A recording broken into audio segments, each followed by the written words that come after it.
Good evening, everyone, and welcome to the 11th episode of Game Changers podcast.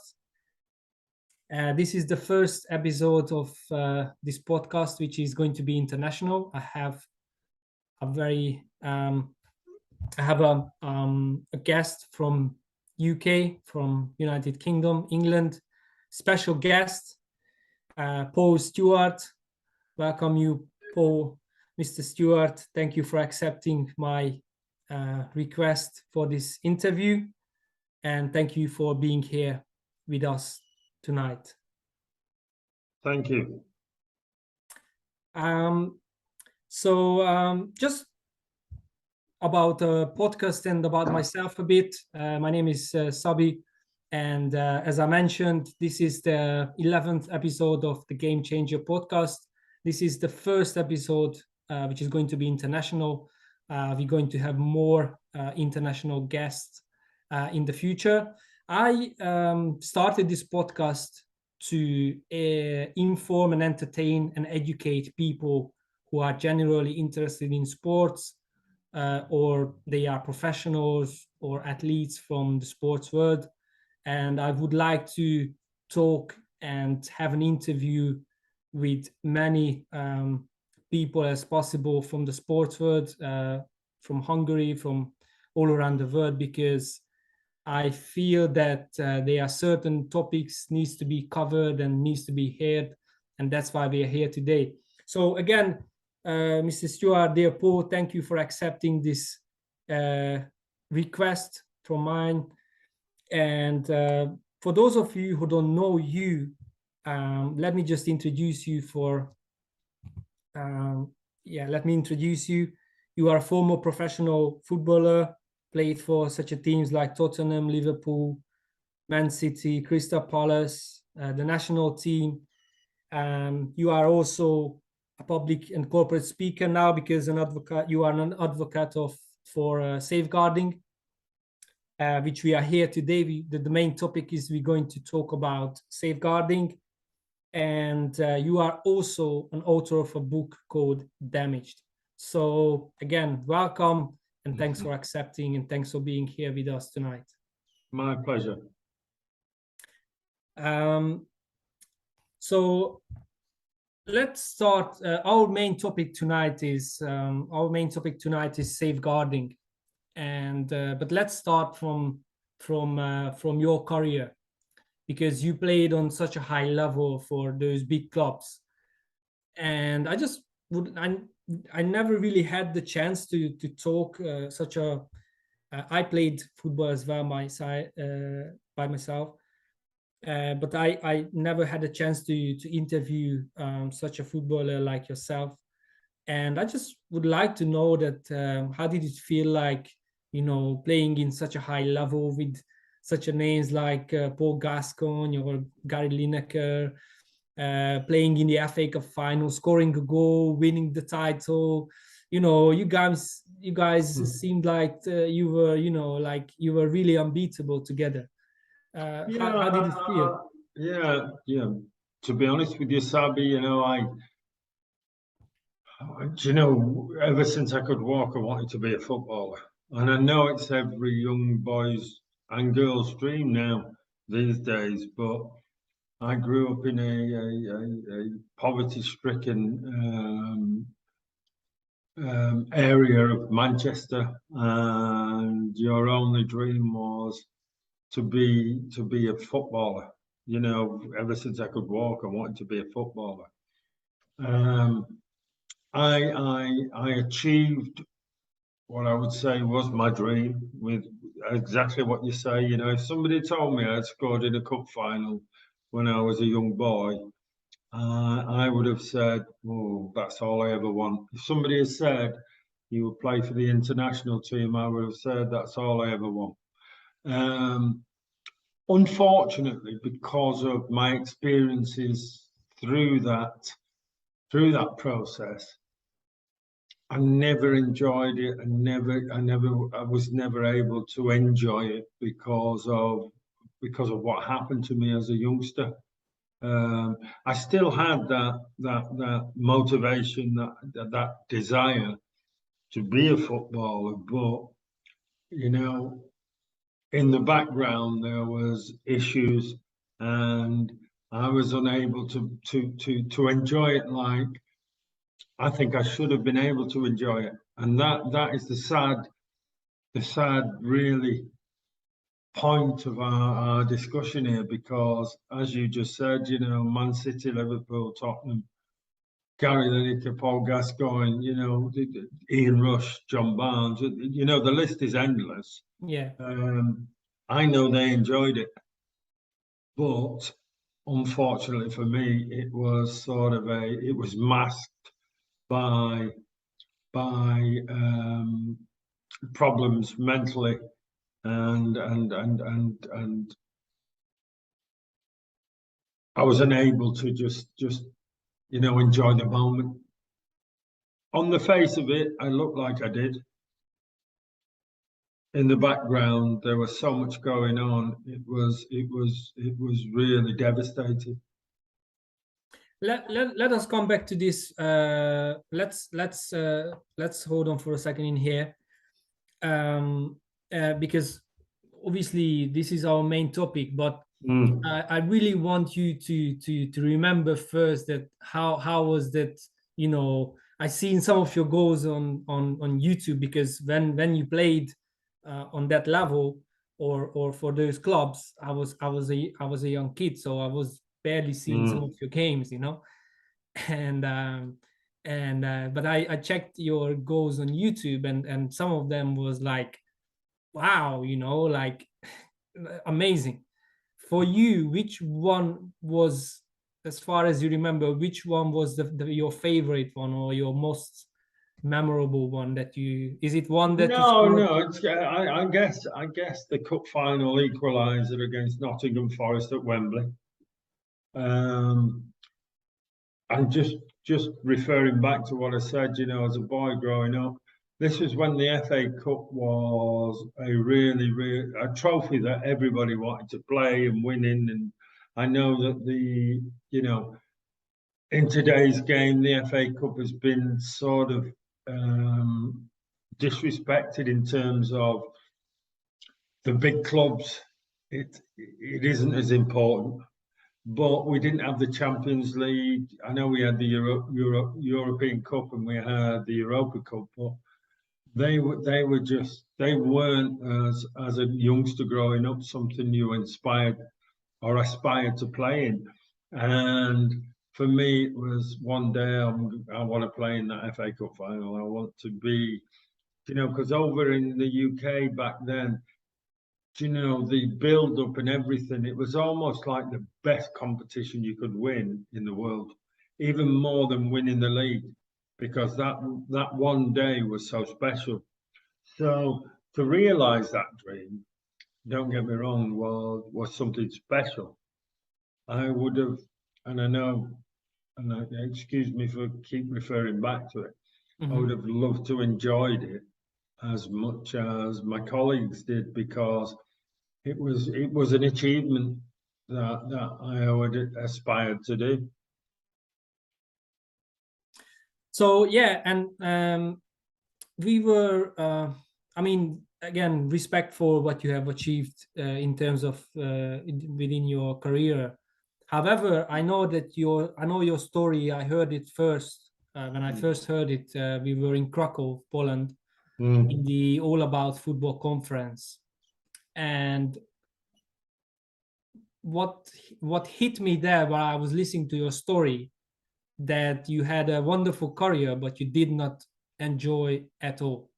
And I was like, because I did coach in the UK. I'm a level 1 football coach, so I know people were like, you know, and clubs should take it really serious. And I know that is something serious over there compared to Hungary. And when you first came, I mean, sorry, but I was like, okay, it's going to be a session about, you know, safeguarding, you know, I don't know what to expect, you know. I was like, you're going to tell us the rules and, you know, all the general stuff. And when I heard that I have a story and I have a career, I had a career and I didn't enjoy that at all, I was like, what, you know, like And then I started to really listen, and your story really hit me, and really I could resonate with it, because some certain things happened in my life that happened into your lives. But so yeah, it was really a powerful moment. So that's why I wanted to invite you, because it's such an important topic.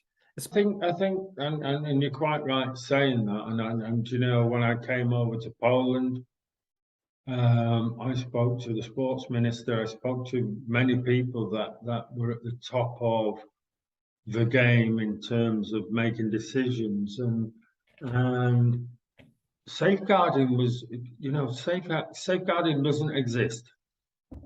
You know, and unfortunately, what we do is, not just in the UK, but as countries, we, rather than face it as an issue, rather than face what really happens as an issue, we brush it under the carpet, and then we will go, it doesn't happen in our country. It doesn't happen, you know, in our club.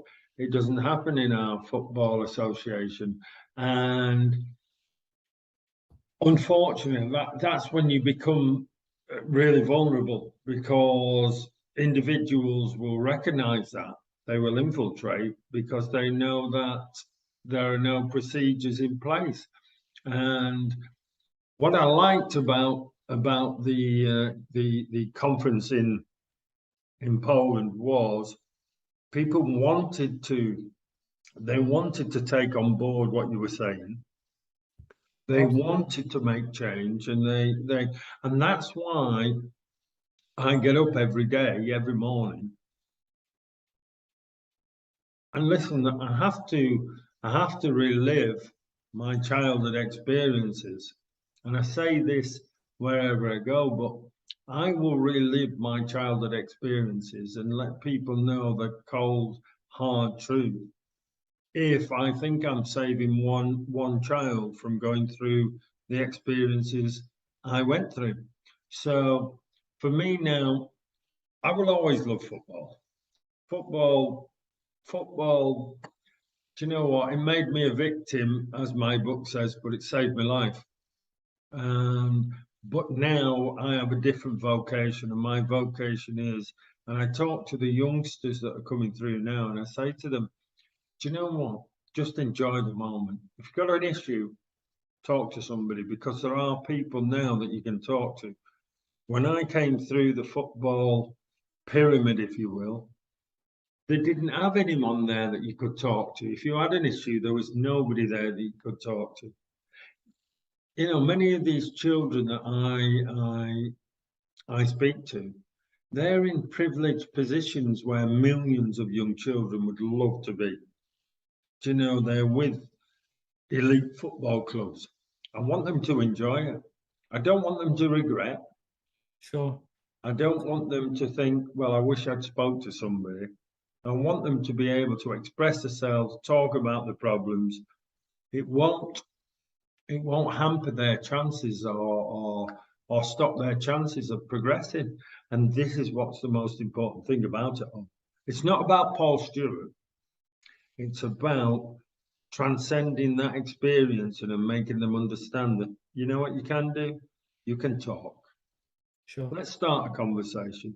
Let's talk, because that I always say that, you know, if any child or any individual is able to share their issues or be able or feel that they can talk, then if they're just thinking about the sport that they're doing, they're going to excel rather than have something weighing on the shoulders that they need or believe they think they need to talk about. And I know that because I'm living proof of that. So yeah, I mean, you're absolutely right. I mean, this is the topic what people needs to talk about in every level, not just in the professional environment, but especially in grassroots level, and not just in the UK, but also in many other countries. Because as I mentioned, I don't know not saying for a fact, but there's no such a thing, as far as I remember, because I haven't lived in Hungary for a while now. There's no such a thing called safeguarding and But you have to understand this also, Sabi. There was no such thing as safeguarding in the UK at one point. When I was growing up, coming through the football sort of ladder, there was nobody that had a duty of care. There was nobody there to say, do you know, have you got an issue and all that. So what you do is you keep it inside, and unfortunately, you keep something inside that's like eating away at you, then eventually it's going to go bang. And that, you know, I only realize that now. I'm 57 years of age. I realize now that that's what happened to me. It was something that I thought that I dealt with. Oh, I'll put it to the back of my mind. Nobody's there to talk to. Nobody would understand. So you end up thinking that you can deal with it. The truth is, you don't deal with it. You deal with it in ways like taking drugs, drinking, having, you know, relationship issues, not being able to share your feelings. And that's what I've realized now. But unfortunately, you know, it was too late to realize it when I was playing. So we talk now a lot about you know, what should happen in the environment. So what is for, because I heard your story now. I know, I'm aware. I couldn't read your book because they doesn't deliver. Amazon doesn't deliver to Poland for some reason. So, but I hope I can buy it somehow. If you send me an address via email, I'll send you a book, because I've got copies here, and I'll be more than happy to that wasn't the purpose of saying that. It wasn't the purpose of No, saying I know that, but I didn't know that, you know, Amazon deliver all over the world. I didn't know they don't do it. No, they don't deliver to. Okay. I was. Don't worry. We'll talk about that after we've done our cast. Sure. So again, for someone who is just joining us for now, this is the first international episode of Game Changers, which is a podcast aiming to entertain and educate people all around the world who is interested in sports. And our special guest today is Mr. Paul Stewart, former professional footballer and advocate for safeguarding, and author of a book called Damaged. Thank you for being here with us tonight, Paul. So basically, we know the main topic, but many people may not know, which I wasn't aware of. What is your story? And I know that it can be really difficult to live it through every single day and talk about it. And I don't want to force this, but that's fine. Honestly, I mean, because it's really, when I heard that first, I was like really shocked. You know, I was like, I could never imagine such a thing like this, you know, can happen, especially in England. I mean, and a professional, well, at that time it wasn't a professional environment yet, but you know, you were getting there. So what happened? Why we are talking about this safeguarding, and why we need to talk about this, and what is your story? What you can share to the people that they can learn and take away that. And maybe... Well, you know, and I say this. I had a dream as a youngster. I had a dream to become a footballer. I think many of us had. Yeah, and these people, they realised that young footballers had dreams, and what they did, they perpetrated the abuse that they perpetrated, knowing that you had a dream, and they convinced you that what they were doing to you was right. They convinced you that if you said anything, that they would. And when you were a young boy at 10 years of age, when the abuse started happening to me, you believe when somebody says, I'll kill your mum and dad, I'll kill your brothers. You know, you're not. But I think the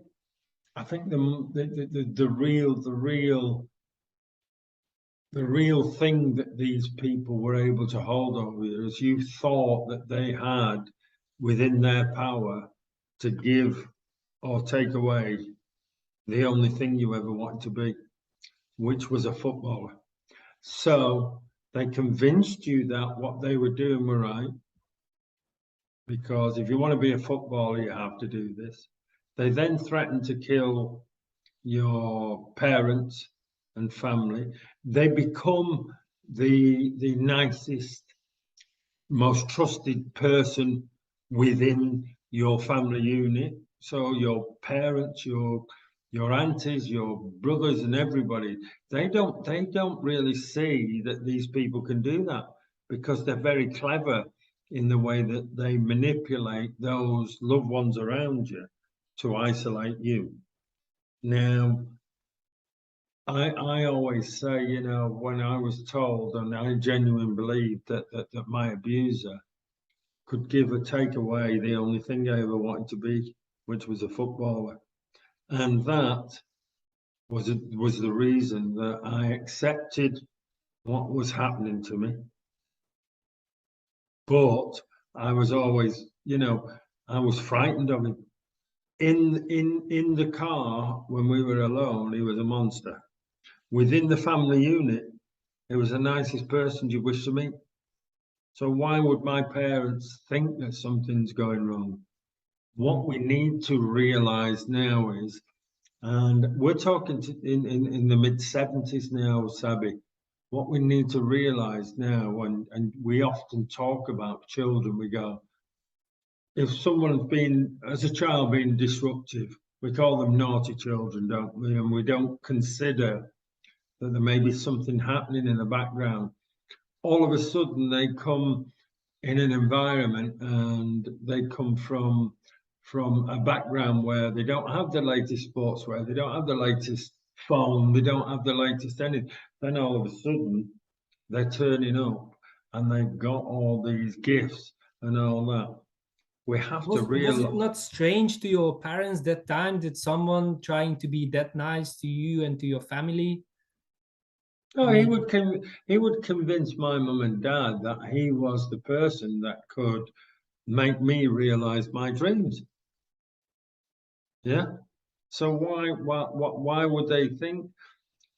You know, if you ask my mum, all I ever said was, "I'm going to be a footballer. I'm going to be a footballer." Then you've got this coach, if you will, who comes and goes. I can make your son realize his dreams, and here's a new pair of football boots for him, which we couldn't afford as a family.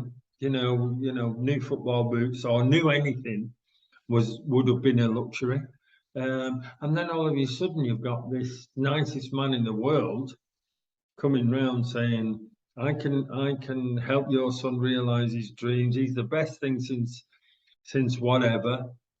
But that was his way of gaining the trust of my family unit. But with me, he was a monster. I don't know whether that's the best way to explain it, but that's exactly, trying to say it, because I know that this is not it's not going to be transmitted in the English language, but I'm trying to make, and listen, these people exist all over the world. They exist in every sport. These people, they will, now football has come together and gone, we're not allowing it. They'll go to another sport, Sabi. They'll go to gymnastics. They'll go to hockey. These people don't change. We can't cure them. So they will find an organization where, they're not really good on the safeguarding side of things. They're vulnerable. I'll go in. They become the most trusted person, the nicest person, and everybody trusts them. And that's when it's too late, because then they can wreak absolute havoc through that organization, because they are, I always say we have this misconception that they are dirty old men in rain mats and what the media profess them to be. Do you know what? They're totally the opposite. They're the nicest people you wish to meet. That's very interesting, and thanks for sharing. I mean, I really hope that people who can listen, they will take, especially parents or coaches or the right people who need to hear this message of yours, or they heard it before, they're gonna take the right action to avoid as many cases as possible. Just for curiosity, what have you ever been thinking about? If this wouldn't happen to you, would you still make it to the top? I think I probably would have been more successful had it not happened to me. I played 32 games for Liverpool. I could have played 330. I played 3 games for England international. I could have played 50 or 100. I genuinely believe, had I not had the problems I had, I would have been more successful. For sure. So you came forward with your story along with many other athletes in 2016, right? Since then, what changes do you see in your environment, and what could you accomplish maybe in the UK or in the environment of football? Well, within elite sports in the UK now, since 2016, there have been many changes. Football has made giant steps in terms of safeguarding the youngsters that are participating within football. Yeah. Unfortunately, you see, elite sports like the Premiership and the EFL, they have money where they're able to bring all these systems into place and pay for people to do that job. When you go down the pyramid, down to grassroots, which was where I started, or even moreover, you go into other sports that don't have the same financial sort of stability, then they can't afford to do it. Now, we're talking about children here. We're talking about children. So what price do you put on a child's safety? What price do you put on anything? It's the weight of the gold, as they used to say. Yeah. It's like it is. And you know what? And this is where I see it. The rewards for being an elite athlete now are so high, in terms of monetary value. And a young footballer, if he makes it in the Premiership, not only is he wealthy, but he can also sustain his family and pay for them to live a life of luxury. Now that means then that parents will overlook what is actually happening to that child because of the rewards. And that's where we need to really have a wake-up call, in my opinion. For sure. I just recently read an article on BBC that you had an interview with them in 4th of August. And there you mentioned that your course is now free course on safeguarding, because we're not talking about money in here. We're not it's monetary. Yeah, that was never my driving force. For sure. So your free course is available for public now. Yeah. So if you can tell us more about the course and where people can access it to, and the course is it's online. It's a safeguarding in sport, and what I've done is because of some colleagues I've known through the sporting world, famous colleagues in the UK, I didn't want it just to be about football, Sabi, because as I just said to you, football has come on leaps and bounds, but there are other sports. So what I decided to do was that I wanted it to incorporate all sports. So I asked for some of my colleagues, Gary Lineker, Brian Moore, Ian Poulter from golf. I've got Marilyn Okoro, who's a two-time Olympian, a swimmer.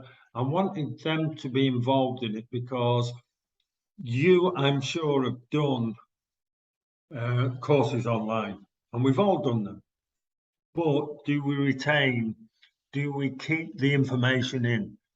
I'm not so sure we do, because we have to do them because it's part of our prerequisite. It's part of, if we want to do what we want to do, you have to do this. What I decided to do was bring videos in of famous people that can keep the attention of the person doing it. There's also videos on there from a documentary that I did called Football's Darkest Secrets, which I'm sure you can access over in Hungary or Poland through the English, I think it's BBC, and this then retains the person that's doing the course, because there's people that they recognise, and in between, I'm educating them. Sure. It's not like a course, because we've got survivors of abuse from racial, from different types of abuse, because there are so many types of abuse. And I ultimately wanted it to be a free course, because people need to really see and understand, and then educate themselves around what can happen if you don't do the right things, if you don't ask the right questions. Do you know what I mean? So that was the driving force behind the Safeguarding in Sport course. So as it's available... To access it, Sabi, you just go on to www.highspeedtraining.com/sport. And you can take the course for free. And so, and this is about the topic we are discussing tonight with you, as about safeguarding, not just in football, but in the sports industry. Every sport arena. For sure. And it's not just about what happened to me and, the abuse that happened to me. There's many forms of abuse. So it gives you, it has downloadable information. It gives you the necessary tools to be able to go back to your sporting organisation and work in the safe knowledge that the children are safe. How did they people, close people to you, as you mentioned, few names like Gary Lineker or other people from well-known people from the sports world in the UK? How those people reacted on when you come along and you share? To be honest with you, I can't thank them enough. I didn't have to. Do you know what? As soon as I contacted him, because they knew it was for the right reasons, there was no issue with, yes, Paul, I'll help you out.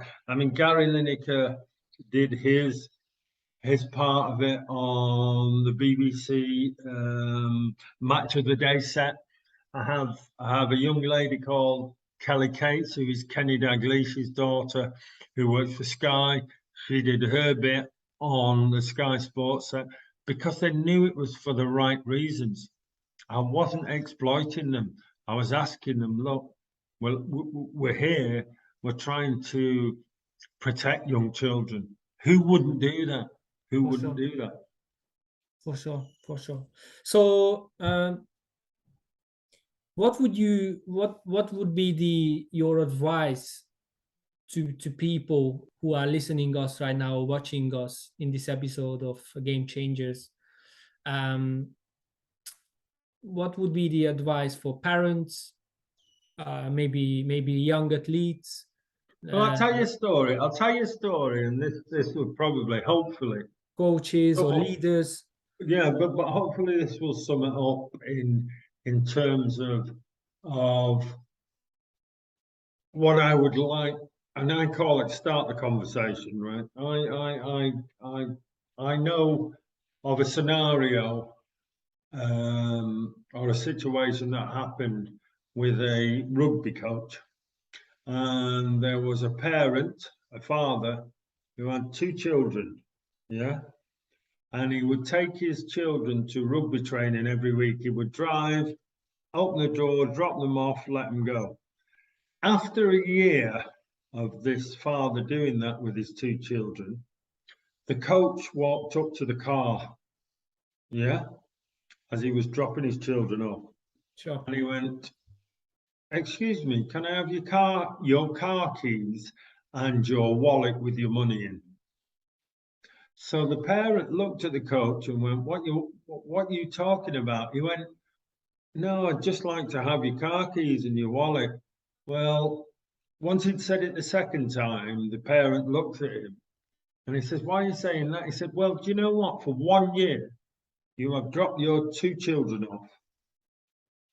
You've never asked who I am, what qualifications I've got, or anything, but you have dropped what are your most prized possessions of in the hands of somebody that you don't know. I asked for your car keys and wallet and you won't give them to me." I got and you. I think That's for a me, powerful point. powerful, but Sabi, for me, it's like a few simple questions, who do I speak to? Have you got a safeguarding policy? If so, is it accessible? Yeah. Who is your safeguarding officer? Can I have his or her contact details? And if I have a problem, how do I report it? Now, if we started just with them 3 steps, then I think we could build a culture of it becoming just the norm. And that's all I'm trying to, if I can get society just to start by doing that. But the UK in particular, people don't like to say it. They feel like if they ask, they're accusing somebody of saying you're doing something wrong. Well, that isn't the case. We're just asking what should be normal. For sure. Normalizing safeguarding. Yeah, this is how it should be, not just in football, but as you mentioned, in many other. And it was in all walks of life, in every walk of life. Yeah. Because of course there's abuse exists in workplaces, unfortunately in homes, and in many other in many circumstances. My last question would be, I know that you have a big turning point in your life in terms of, when it happened to you, this abuse, and when you came along and all the stuff. But apart from this, what would you consider that your biggest turning point of your life? What because we obviously, the name of the podcast is Game Changers. You are definitely a game changer, not because of your, don't get me wrong, not because of your football career, but what you went through, and you made it through from that sad point and from that grief, I think, Sabi, the answer to that for me is, look, I can't change the past. And many people sometimes dwell on the past. I can't change the past. That is a part of my life that I can't change. I have the opportunity and the platform to change the future. For sure. And for me, it's all about what I can do in the future. What can I do positive future, you know, in the future, rather than, because it'd be easy for me to sit at home and dwell on what happened to me, and it'd be negative, and it'd be a negative experience in my head. But rather than that, I go, no, what can I do to change the future, to try and do something positive that alters the future rather than dwell on the past. So for me, it's not about the past. I'll talk about the past, because talking about the past then gives me that platform to talk about what I can do in the future. So I'll always, you know, I often say when I wake up, I'm probably going to cry today, because I'm going delivering a session, because I talk about my experience, how it affected my family. But I then go, if it changes one child's future and protects one child, then I'll get up and cry every day, 365 days a year. And that's how I process it. For sure. Well,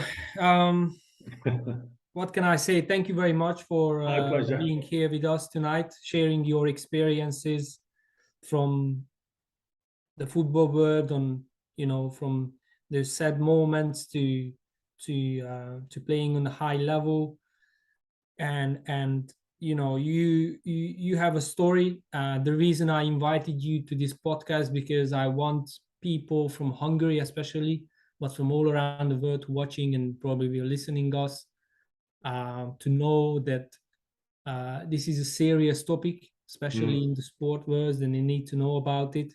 And I'm glad that you accepted my invitation. And I think that whoever is going to listen us or watching us, they could take away some key nuggets and information where what they can potentially use to change their environment, to make it safer and make it better. Because at the end of the day, this is the most important, because it's doesn't matter how much money you make when you can see people. I mean, talking about like sport words, or maybe in general, from households and people coming along and they say that, you know, they've been abused mentally, physically, sexually, because it's happening all day.